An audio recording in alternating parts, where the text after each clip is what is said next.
RLP était à la Foire Expo de Périgueux du 11 au 14 septembre dernier. Nous vous proposons ici l'une des rediffusions d'interviews des émissions qui ont été réalisées sur place.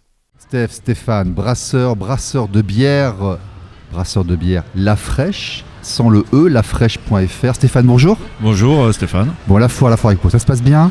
Ouais, on est bien, bonne ambiance, bon public, ça va bien. Vous êtes bien placé, je vois qu'en plus il y a des gens qui viennent vous voir. C'est ça, on peut échanger, on est là pour faire découvrir et apprendre ce qu'est la vraie bière artisanale.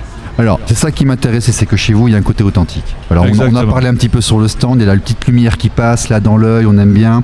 Il y a du houblon, il y a du malt. Vous m'avez montré ce que c'est que le houblon, vous m'avez montré ce que c'est que le malt torréfié. Vous m'avez parlé de votre histoire, en fait.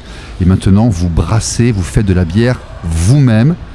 Avec des produits frais. Expliquez-nous un peu ce que c'est La Fraîche, et dites-nous. Exactement, La Fraîche, c'est une petite brasserie qui est ouverte suite à un accident de travail. Je faisais la bière en amateur et suite à un accident de travail, j'ai vu ça comme un signe. Parce que j'ai pu, pendant cet accident de travail, continuer à brasser en amateur et à développer ma petite expérience. Et puis l'entourage autour de moi a beaucoup aimé, et puis il m'a dit qu'il fallait peut-être que je réfléchisse à faire quelque chose de plus sérieux. Et là j'ai vu un signe, parce que j'ai toujours couru après un métier passion. Bien sûr. Un métier passion, c'est là où on le fait le mieux. Hein. Bien sûr, toujours. Et puis de ce fait, j'ai arrêté mon métier de chauffeur. Et puis j'ai fait j'ai ouvert dans une grange qu'on avait, une petite brasserie sur laquelle j'ai commencé il y a 6 ans, en 2019. Et puis par la suite, j'avais plus cette grange, j'ai plus 1, 2, 3. J'arrive pas. Il y a beaucoup parlé aujourd'hui. Ouais. J'ai plus ce local en fait. Ouais. Et là, j'ai des collègues brasseurs à qui j'ai acheté mes premières cuves qui m'ont dit tu peux pas t'arrêter là, ta bière elle est bonne, viens chez nous, on va pousser les murs, on va te faire une place. Alors comment on concurrence Canterbro, Cronenbourg, tout ça ? Comment ça se passe en fait ? Nous on joue sur l'authentique, l'origine des produits. Ouais. Et puis pas de triche, pas de sucre ajouté, pas d'arôme artificiel, vraiment le produit basique et sain. Alors devenir brasseur, qu'est-ce que ça signifie ? Ça signifie devoir trouver du houblon, devoir trouver du malt, devoir trouver des ingrédients. Oui. Là, vous les faites pousser vous-même ou vous avez des fournisseurs ? Non, parce que je suis tout seul, c'est déjà assez de boulot. Donc c'est une question, comment on fait ? Bien sûr. Donc, bien sûr, on cherche des fournisseurs. On a une génétique aussi, Je ne vais pas les prendre les plus gros fournisseurs pour avoir le moins cher. J'essaye d'avoir des fournisseurs qui ont aussi une politique sur la qualité du produit. Si on joue l'authentique, autant le faire jusqu'au bout. Voilà, exactement. Donc du coup j'ai pris mon malt à Châteauroux sur une petite malterie familiale, on va dire. D'accord.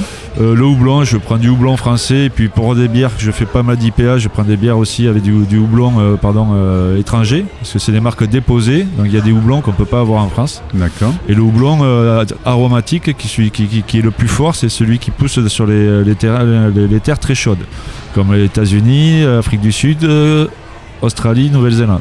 Okay. Ça c'est le houblon plus fort, parce qu'on a du houblon alsacien, belge, allemand, et c'est le houblon plus léger, plus fleuri, qui marque moins. Si demain je me lance, qu'est-ce qu'il me faut ? Il me faut de l'espace, il me faut des cuves, de quoi j'ai besoin ? Comment ça marche en fait ? Parce que le houblon c'est une plante. Voilà, on peut commencer avec une petite cuve de 5 litres, bien sûr. Donc on met de la plante, on met de l'eau, c'est une infusion. Voilà. Moi je le fais à style à l'anglaise, c'est-à-dire que vous pouvez le faire aussi, comme on dit, le brassage avec une pale qui tourne et qui fait brasser. D'accord. Mais le style à l'anglaise, c'est juste une infusion et vous remettez de temps en temps. C'est-à-dire que vous mettez votre eau dans la cuve, vous mettez la quantité de graines nécessaire, suivant le degré d'alcool. Mais plus une bière doit être forte, plus il y aura de grains. D'accord. On fait une infusion durant 1h30. On enlève ce premier jus qui, au final, après s'appellera le mou. D'accord. Et ensuite, on le rince. On monte la température de l'eau à 75 ou 18 degrés pour couper le travail des dextrines. Donc il faut avoir accès à... Il faut être capable de générer de l'eau chaude en grande quantité. C'est ça le plus important, c'est gérer les températures. Et de l'eau propre, de l'eau filtrée, après de l'eau le bio, mieux serait de l'eau de source forcément. Et puis après, suivant là où on est, si on a une eau dure avec du calcaire, on ajoute un peu d'acide lactique pour modifier le pH. Et suivant ce que vous voulez faire comme bière, entre une bière légère et une bière avec beaucoup de corps, c'est une température différente aussi. Donc une bière légère, vous la mettez à 62 degrés, 63. Une bière qui aura du corps comme les brunes ou quoi, les ambrées, on va plus brasser à 70. D'accord. C'est le travail des dextrines qui se passe. Et pour l'aromatiser, on peut ajouter éventuellement des ingrédients, ensuite, des arômes. Donc, quand on a récupéré ce jus, le malt il sert uniquement à récupérer le sucre du grain dans cette infusion. D'accord. C'est ce qui va donner ensuite le corps, la couleur et qui va faire l'alcool. D'accord. Et la deuxième étape, quand on a récupéré ce jus après infusion, en se séparant du grain, là, à partir de ce moment-là, ça s'appelle du mou. On va le mettre à bouillir. Et ensuite, on va mettre le houblon. Le houblon a deux vertus. Donc il faut aussi des cuves pour chauffer. Il faut au moins 3 cuves. Une cuve pour l'eau chaude, une cuve pour l'empâtage. L'empâtage, c'est le moment de l'infusion. Et après, la cuve d'ébullition. Et dans la cuve d'ébullition, on va mettre le houblon amérisant au début. On va le mettre pour 60 minutes, parce que sur 60 minutes, on extrait 90% de l'amertume. Et après, à 5 ou 10 minutes de la fin, on met le houblon aromatique. D'accord. Ça, c'est le truc de base, on va dire. Oui. Moi, j'ai appris avec le temps et la demande des clients, j'ai bien vu que l'amertume, c'est pas évident à gérer, ça freine vite les gens. Donc j'ai des bières comme la session IPA que je vous ai fait goûter tout à l'heure. Qui est très fraîche, une bière d'été, qui est très agréable. Qui est facile à boire. Et bien en fait, celle-là, pendant 60 minutes, je ne mets pas de houblon. D'accord. J'attends vraiment la fin pour mettre le houblon. Et même, je refroidis ce mou pour que la température soit plus basse et sortir que les huiles aromatiques du houblon. Bon, on va pas tout dévoiler parce qu'il y a des secrets de fabrication. Après, comment faire de la bière, c'est écrit sur internet, tout le monde le sait. Voilà, il n'y a rien de confidentiel. Par contre, qu'est-ce qui fait la différence du brasseur? Parce que 6 ans, c'est pas par hasard. Non, mais c'est pour ça que je voulais en venir. Oui, bien sûr. Ceux qui à la fin, là, dont je vous ai parlé, il y en a qui mettent que 5 ou 10 minutes. Oui. Refroidir le mou pour avoir plus bas, pour sortir que les huiles. Les industriels ne le font pas. Ils ne peuvent pas le faire. Et même dans les brasseurs artisanaux, c'est pas tout le monde qui le fait. Et après, sortir les huiles, c'est enlever la matière grasse, je suppose. Ouais, voilà, que les huiles aromatiques, sans amertume. D'accord. Et après, quand ça va en fermentation, c'est-à-dire que la levure va manger le sucre qu'on a extrait. Oui. C'est ce qui fait l'alcool. Et après, vous pouvez finir votre bière et la mettre en bouteille. Moi, ce que je fais, c'est du dry hopping. Souvent, sur les 3/4 des bières, je rajoute du houblon après la fermentation alcoolique. Pour rajouter de la saveur et du goût. Ce que vous avez dit, ça veut dire ce que vous venez de dire, ça veut dire qu'il faut aussi trouver des bouteilles, des capsules. Il faut être capable de mettre en bouteille.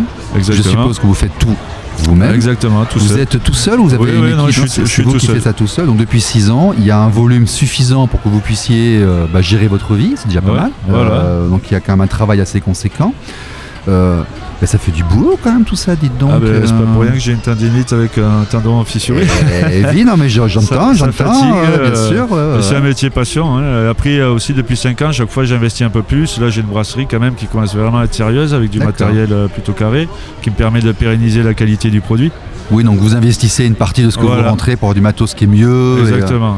Et puis là maintenant, je suis un peu arrivé à amortir le matériel parce que ma bière est pérennisée, parce que c'est comme vous avez dit tout à l'heure, c'est facile de regarder sur internet de faire la bière et de faire une bière qui se garde, qui a toujours le même goût et avec toujours la même qualité. Sûr, ça c'est autre chose. D'avoir sa touche à soi, sa personnalité à soi, ça c'est autre chose. Et quand on goûte ma bière, ceux qui la connaissent un peu, c'est qu'ils disent, même des cavistes, ils reconnaissent un peu la pâte. Ça c'est la plus grande fierté que je peux avoir. Bien sûr. C'est ça quand même. Bien sûr. Ok. Bon, là on vous trouve sur la Foire Expo de Périgueux, donc je suppose que vous faites les foires et autres, mais vous êtes distribué aussi un peu? Oui, je suis distribué en cave, un peu dans les restaurants, dans les moyennes et grandes surfaces. D'accord. Ça, c'est aussi une partie du travail. C'est réussir à amener sa production devant le consommateur. C'est aussi quelque chose qui pour un brasseur, on va dire que c'est le plus ingrat, c'est la partie la moins rigolote. Ah, c'est pas sympa à faire. Voilà, c'est la partie qu'on fait plutôt à l'automne ou à l'hiver, quand on a un peu moins de travail. Bien sûr. C'est à ce moment-là qu'on le fait, quoi. D'accord. Okay. Et après, je fais beaucoup les salons. J'adore les salons parce que le salon, c'est en contact direct avec les clients.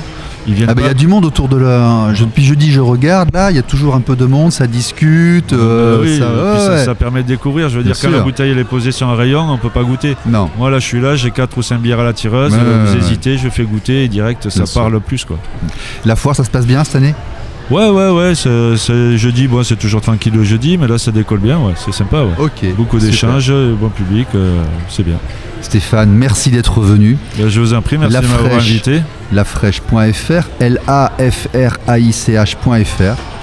Merci, à bientôt. Avec plaisir, à bientôt. Au revoir. Merci Radio Libre. RLP. Radio Libre en Périgord.